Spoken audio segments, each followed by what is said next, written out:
Assalamualaikum warahmatullahi wabarakatuh dan selamat malam perwakilan dari UKM Aceh.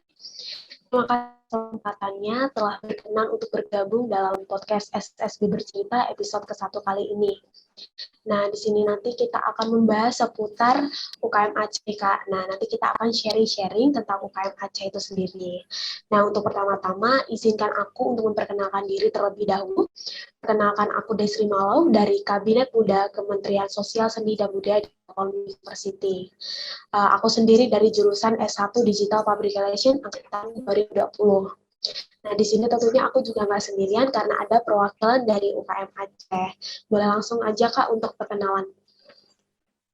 Baik, terima kasih untuk Desri Malau. Perkenalkan, nama aku Muhammad Ilmuna, asal Aceh, unit organisasian, unit kebudayaan mahasiswa Aceh.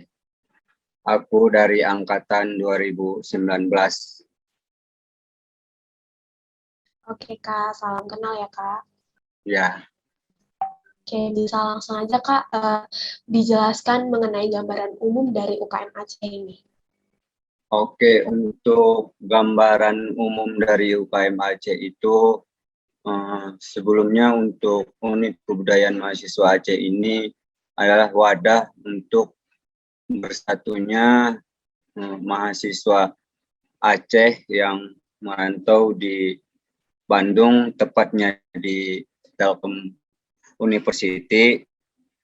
Jadi kami diberi kesempatan di UKMA ini berkumpul, bersilaturahmi, berorganisasi, atau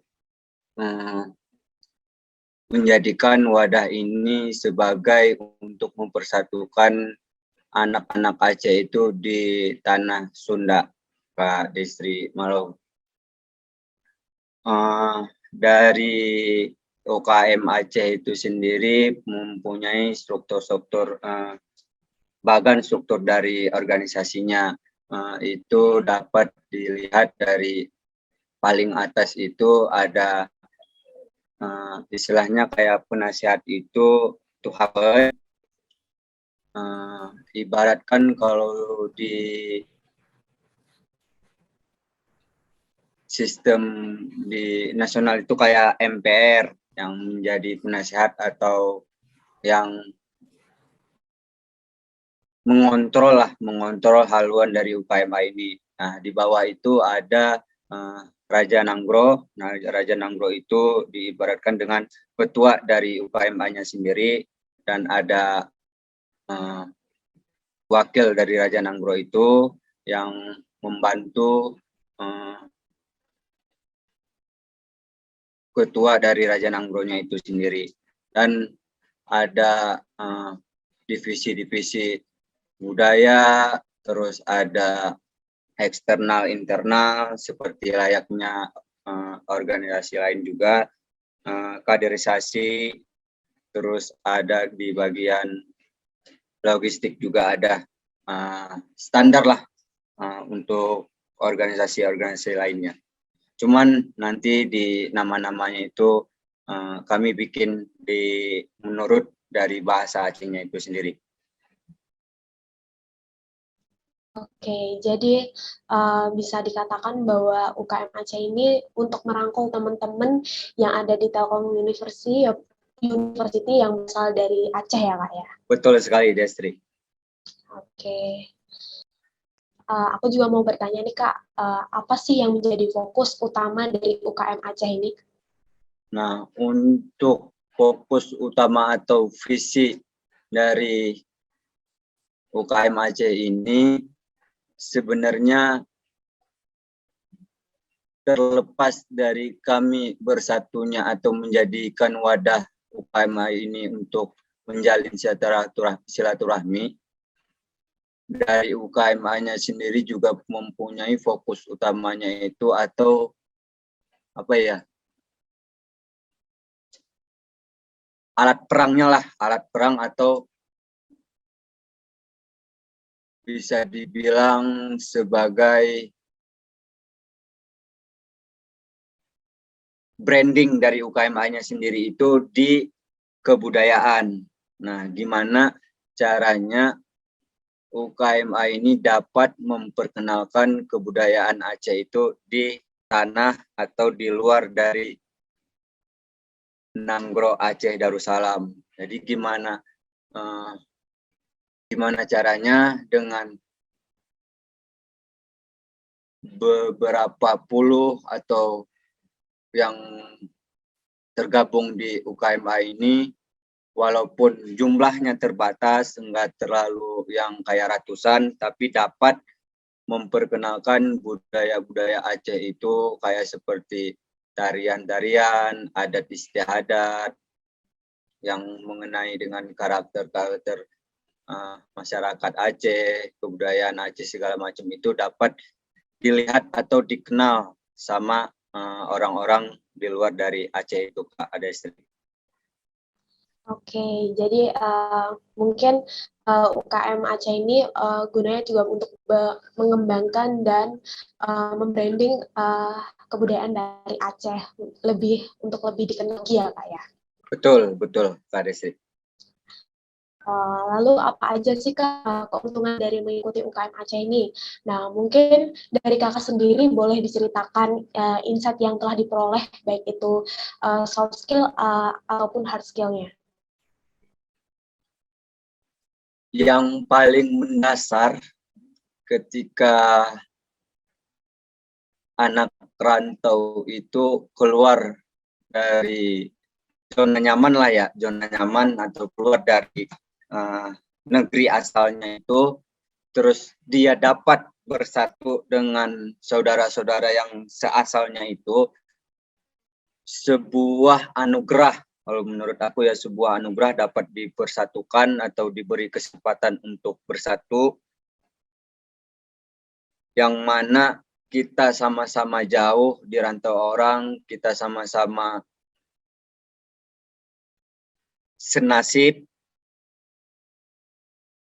menjadi benefit sendiri bagi diri pribadi masing-masing ketika dapat bergabung di UKM Aceh itu. Ya katakanlah kayak contoh ketika misalkan kita sakit lah, contoh hal terkecilnya ketika kita sakit, kita nggak punya siapa-siapa di sini, mungkin dari teman-teman UKM Aceh itu sendiri dapat menolong atau setidak-tidaknya itu menemani kita ketika sakit gitu Kak Destri. Dan banyak lagi kayak contoh, kan kalau sudah berada di dalam keorganisasian itu kan ada proker, ada kegiatan-kegiatan. Nah, di situ juga kita dapat mengasah soft skill kita yang mungkin kita nggak dapat di dalam bangku perkuliahan di kelas. Nah, kita bisa asah di dalam unit kebudayaan mahasiswa Aceh ini. Aku rasa sangat banyak sih untuk benefit yang didapatkan dalam bergabungnya kita ke dalam suatu keorganisasian itu. Terlepas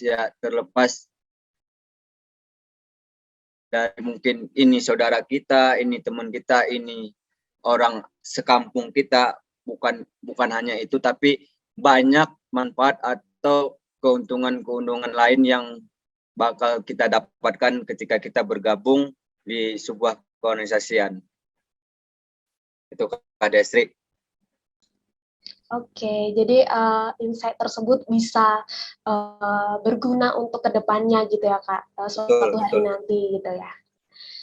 Oke, terus selama Kakak di kepengurusan di UKM Aceh ini, apakah ada prestasi yang telah diraih oleh UKM Aceh ini sendiri? Nah, untuk selama pandemi ini yang udah berlangsung 2 tahun ya Kak Desri ya. Nah, kemarin itu sebelum pandemi berlangsung itu dari UKM Aceh itu sempat mendapatkan kategori juara 3 apa juara 2 kalau saya tidak salah ya. Saya diceritakan sama senior saya yang sudah wisuda itu sempat mendapatkan juara 3 atau tidak juara 2 itu UKM terbaik di Telkom University. Nah, yang disayangkan selama kita dilanda pandemi ini, mungkin di 1 tahun belakangan ini untuk prestasi yang didapatkan sama UKM Aceh itu sendiri belum yang seperti bisa dicatat lah gitu. Paling yang kecil-kecilan aja, yang seperti bentuk mengikuti lomba-lomba atau aktif dalam menjalankan proker, masih bisa mampu bertahan walaupun dengan keadaan kita yang online segala macam, tapi dari UKM Aceh-nya sendiri masih mampu atau bertahan untuk berjalannya atau aktif UKM Aceh itu sampai sekarang, alhamdulillah. Dan aku rasa itu juga termasuk dari suatu prestasi bagi UKM Aceh, Kak Desrik. Oke, ternyata prestasinya sangat membanggakan sekali ya Kak ya. Ya betul, alhamdulillah Kak Desrik. Oke, untuk selanjutnya mungkin teman-teman yang lagi nonton podcast ini juga lagi bertanya-tanya nih Kak, tentang bagaimana sih caranya kita untuk daftar jika ada proker yang terbuka untuk umum. Nah, mungkin bisa dijelaskan Kak alurnya seperti apa gitu. Nah,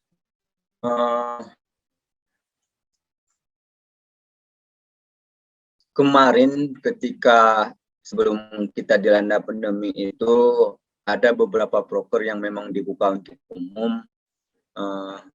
Kemarin sempat di kayak poster segala macam itu disebar luas untuk talent penari. Kayak contoh kami itu punya suatu proker Piasa Nanggro. Piasa Nanggro itu kami inti dari Piasa Nanggro itu kami menampilkan semua dari tarian atau kebudayaan Aceh itu di Piasa Nanggro. Dan itu dibuka untuk umum seperti talent-talent penari. Nanti bakal dilatih beberapa bulan, hampir 3 bulan gitu. Nah setelah itu baru ditampilkan. Cuman untuk selama pandemi ini belum ada dibuka untuk umum, tapi kami hanya membuat untuk internal, cuman pesertanya bakal dibuka untuk umum. Nah, ketika dulu dibuka untuk umum sebelum pandemi itu, kami biasanya di promosinya itu atau nge-branding biar informasi ini tersebar luas itu biasanya tetap di media, IG segala macam, radio juga terus terlepas dari poster-poster yang ditempelkan di tempat-tempat yang memang betul-betul diberi izin gitu. Jadi tetap nggak boleh memakai poster yang kertas, tapi di tempat yang diberi izin. Untuk sekarang yang di masa pandemi ini belum dari UKM Aceh-nya untuk membuka di umum, Kak. Masih diusahakan di internal dulu aja, gitu Kak Desri. Oke Kak, terima kasih atas jawabannya.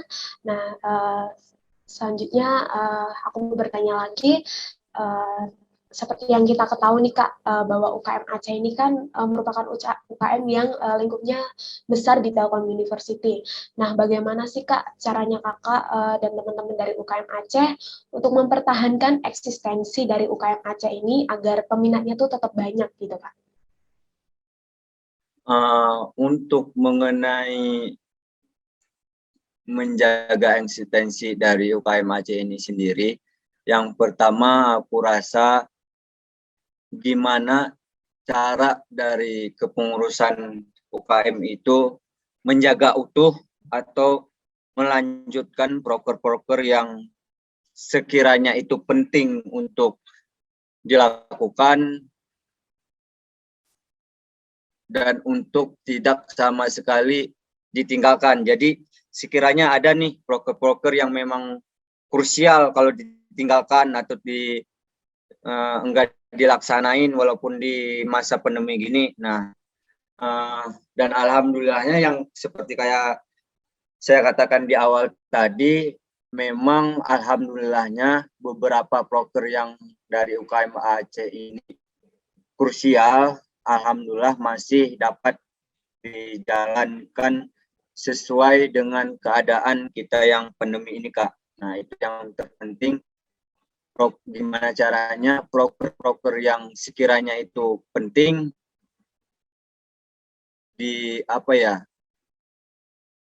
sebisa mungkin jangan sampai ditinggalkan gitu. Nah, dan kalau bisa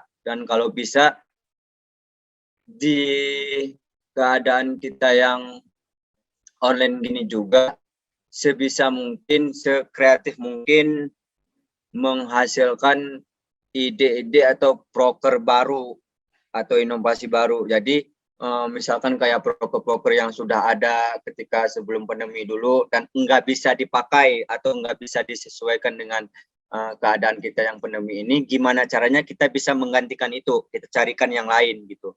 Supaya yaitu tadi eksistensi dari UKM Aceh ini atau UKM masing-masing di Telkom itu enggak lokasinya enggak vakum gitu. Itu dari Kak Desri, dari aku. Oke, jadi untuk mempertahankan eksistensi itu kita bisa melakukan strategi dengan cara beradaptasi dengan keadaan yang sedang kita hadapi gitu ya Kak ya, seperti pandemi seperti ini. Sedikit aku tambahkan juga untuk dari UKM Aceh yang seperti dari kaderisasi. Nah, biasanya kan ada tuh yang bikin tiap tahunan yang penerimaan mahasiswa baru ya, kayak kita tuh kayak mempromosiin Telkom ini ke sekolah-sekolah. Nah, itu menurut aku salah satu bagian penting juga, gimana juga bagaimanapun tetap nantinya yang bakal ngelanjutin atau yang bakal mempertahankan UKM masing-masing itu, terus khususnya di kami di UKM Aceh ini, tetap nanti adik-adik yang bakal ngelanjutin atau yang mau masuk ke Telkom. Jadi gimana caranya sebisa mungkin, semaksimal mungkin promosi tentang Universitas Telkom itu menjadi salah satu agenda penting dari masing-masing UKM juga, Kak Desri. Oke, aku mau bertanya dong Kak terkait yang Kakak sampaikan tadi. Ya. Tadi kan Kakak bilang datang ke sekolah-sekolah. Nah, sedangkan kita kan lagi di masa pandemi nih Kak. Jadi teman-teman yang ada di SMA mungkin sedang tidak bersekolah. Nah, itu kakak-kakak yang dari UKM Aceh ini melakukan pendekatannya lewat online kah atau bagaimana Kak? Nah, lagi-lagi kita di sini menyesuaikan kondisional ya Kak ya, karena kan masing-masing dari provinsi itu atau masing-masing kota itu kan berbeda nih levelnya. Nah, kalau alhamdulillahnya kalau di Aceh itu di sekitaran Maret itu kami masih aman, cuman untuk sekolah itu masih dilakukan 50%. Jadi kayak istilahnya selang-seling. Jadi 50% masuk minggu ini, 50% masuk minggu depan gitu. Nah, alhamdulillahnya di situ kami masih dapat melakukan promosi itu atau mendapatkan izin dari kepala-kepala sekolah yang kami jadikan target. Peluang nih, kayaknya SMA ini bakal banyak yang bakal masuk di Telkom gitu. Nah, itu juga kembali lagi sama UKM masing-masing, gimana caranya dari UKM itu dapat melihat atau mampu membaca keadaan. Misalkan sekolah ini passionnya kayak gimana, sekolah ini passionnya larinya kemana gitu. Nah, jika kita dapat membaca passion dari masing-masing sekolah itu akan mempermudah juga untuk kita ngepromosiin Telkom University itu sendiri, Kak. Untuk acaranya itu kami bikin online webinar, cuman untuk ngepromosiin atau ngesosialisasiin acara itu alhamdulillahnya kami dapat izin untuk sekolah langsung. Itu Kak Desi. Cuman untuk bikin acara di sekolahnya itu nggak bisa, kami nggak dapat izin. Soalnya kembali lagi sama peraturan pemerintah yang berlaku pada saat itu. Itu Kak Desi. Terima kasih Kak atas jawabannya. Selanjutnya aku mau bertanya lagi Kak, ada nggak sih Kak pengalaman terseru mungkin saat melaksanakan program kerja sama Kakak berada di kepengurusan UKM Aceh ini? Nah kalau ada mungkin bisa langsung diceritakan oleh Kakak. Pengalaman terseru menurut aku sendiri ketika proker itu masih ada, ketika proker itu masih terjaga, maka di situ hubungan atau silaturahmi antar mahasiswa di unit kebudayaan masing-masing itu boleh dibilang masih aman. Soalnya gimana? Kita punya kesibukan masing-masing selaku mahasiswa, kita juga punya tanggung jawab masing-masing. Tapi ketika kita punya satu proker, kita mempunyai satu tanggung jawab yang harus diselesaikan di UKM masing-masing itu, mau nggak mau, siap nggak siap, otomatis kita pasti dipaksa untuk berkumpul, dipaksa untuk berdiskusi, dipaksa untuk bertemu gitu. Nah, di situ dapat pengalamannya ya, kita dapat cerita-cerita keluh kesah di luar dari pekerjaan proker, atau kita dapat bertukar pikiran, kita istilahnya ya dengan proker itu ada, ya alhamdulillah hubungan juga semakin erat gitu, alhamdulillahnya. Masih terjaga lah gitu Kak Dastri. Oke, selanjutnya aku mau bertanya lagi Kak, seperti yang kita ketahui nih Kak, pastinya dalam setiap program kerja kita tentunya dihadapkan dengan tantangan-tantangan yang mungkin nggak terduga. Nah, bisa diceritakan Kak salah satu tantangan terbesar seperti apa yang pernah dihadapi saat menjalankan program kerja itu sendiri di UKM Aceh ini? Untuk tantangan dalam program kerja itu mungkin kita bahas yang kondisional untuk yang sekarang aja kali ya Kak ya. Di pandemi ini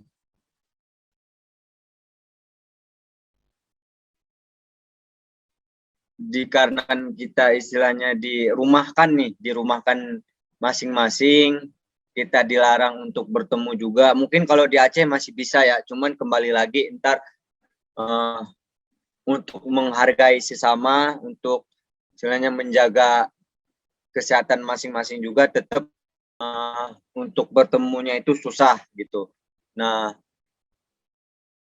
dengan keterbatasan jarak itu sebenarnya udah bikin tantangan ya bagi kita, soalnya kan kayak biasanya itu kita ketemu mau rapat bisa langsung share titik kumpul, nggak lama dari itu kita udah bisa kumpul di situ. Nah tapi kan kalau sekarang istilahnya apa-apa Zoom gitu ya,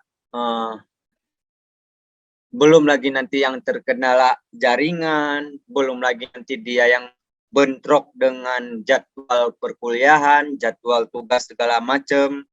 Nah, menurut aku itu menjadi suatu tantangan, tapi sudah sewajarnya seorang mahasiswa mampu memanage waktu atau mengatur prioritas mana yang harus didahulukan dan mana yang harus ditangguhkan dulu untuk kawan istri.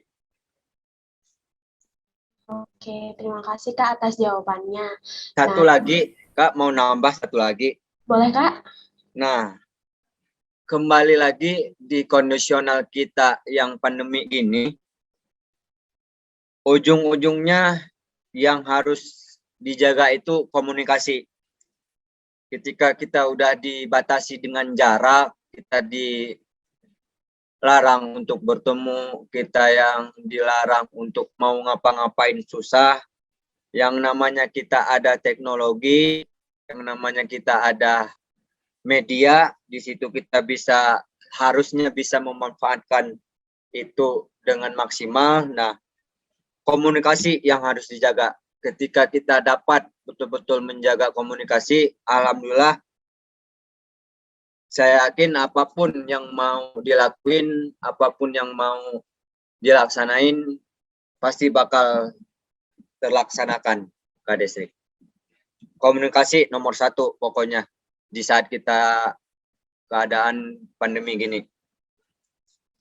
Oke, jadi walaupun pandemi seperti ini, kita tetap menjaga komunikasi sesama anggota gitu ya, Kak, supaya Betul, Kak tidak, Desri. ya betul. Nah, kita kan balik lagi Kak nih, kita kan sedang di masa pandemi. Nah, pastinya seluruh kegiatan itu dilakukan secara daring ataupun online. Nah, apakah ada program khusus yang baru mungkin pada saat pandemi seperti kegiatan online, seperti webinar ataupun yang lainnya, Kak? Boleh dijelaskan? Untuk broker khusus itu dari Aceh punya satu program, yaitu namanya sharing session. Sharing session itu dari UKM-nya itu ngebikin kayak sesi talkshow atau kayak ngobrol-ngobrol santai. Nah, itu narasumbernya kami suka random dari alumni, dari kayak istilahnya tokoh-tokoh yang ada di Aceh, kayak dosen-dosen, pokoknya yang sebisanya dia ngasih materi, bisa ngasih manfaat, itu insya Allah bakal undang tiap sebulan itu bisa 1 atau 2 kali, Kak Desri. Nah, di situ dari hasil sharing session itu kami menggunakan Instagram, di Instagram UKM Aceh, dan alhamdulillah dari tahun lalu itu berjalan sampai sekarang. Nah, kemarin banget itu hari Jumat kemarin kami telah menyelesaikan sharing session terakhir atau penutupan selama 1 tahun, Kak Desri. Dan output dari sharing session itu sendiri kami tujukan lagi-lagi ke maba atau yang materi-materi itu yang mengarahnya lebih ke maba, supaya gimana caranya maba yang belum sempat untuk merasakan di Jakarta University, belum berkumpul segala macam, belum dapat gambaran, setidaknya dia udah kenal duluan, udah tahu duluan nih sebelum untuk masuk besok gitu.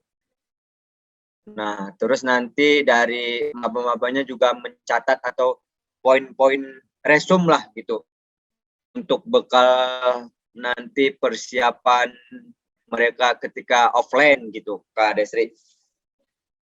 Oke, aku sendiri salut banget sih Kak sama semangat teman-teman yang ada di UKM Aceh sendiri. Alhamdulillah. Walaupun pandemi seperti ini, tetap melakukan proker-proker yang sangat bermanfaat tentunya. Apalagi buat maba-maba yang mungkin lagi kesulitan seperti saya juga seperti itu, belum mengerti soal kampus. Dengan adanya kegiatan seperti itu, bisa sangat membantu buat maba-maba. Oke, langsung aja Kak yang terakhir. Kakak boleh menyampaikan closing statement dari Kakak sebagai perwakilan dari UKM Aceh.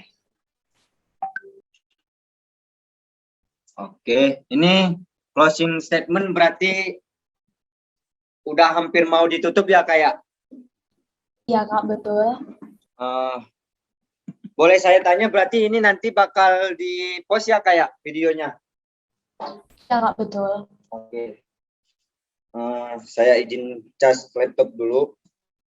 Bentar.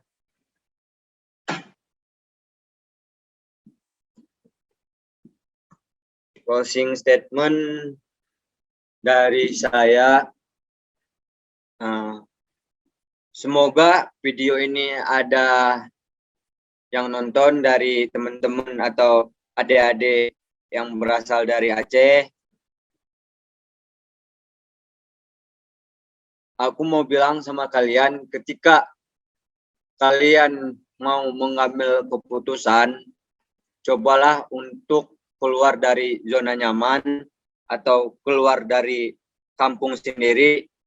Aku yakin feedback yang kalian dapat ketika kalian berani untuk keluar dari zona nyaman bakal lebih besar ketimbang kalian berada dari zona nyaman itu sendiri. Itu satu. Yang kedua,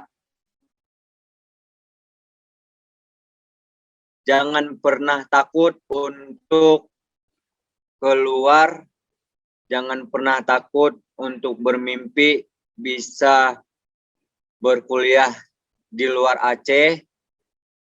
Yang ketiga, coba dulu, gapai dulu, urusan hasil kita lihat nanti. Ketika kita menyerah duluan, ketika kita takut duluan, hasilnya sudah terlihat, sudah terjawab. Tapi ketika kita masih mau untuk mencoba, masih mau untuk menggapai, tidak tertutup kemungkinan apa yang kita inginkan, apa yang kita cita-citakan, itu bisa terlaksanakan. Terakhir dari aku, untuk teman-teman dari Aceh yang mungkin nonton video ini, adik-adik, jikalau kalian mau kepoin tentang Telkom University, boleh melalui IG UKMA, yaitu UKMA_Telkom University. Nanti kalian boleh di situ tanya-tanya langsung. Insya Allah untuk adminnya fast respon. Terakhir dari saya, UKMA Aceh punya slogan budaya buta jaga, sedara bekong tak jaga. UKM Aceh, lantak laju. Sekian dari aku, terima kasih Kak Destri Malau.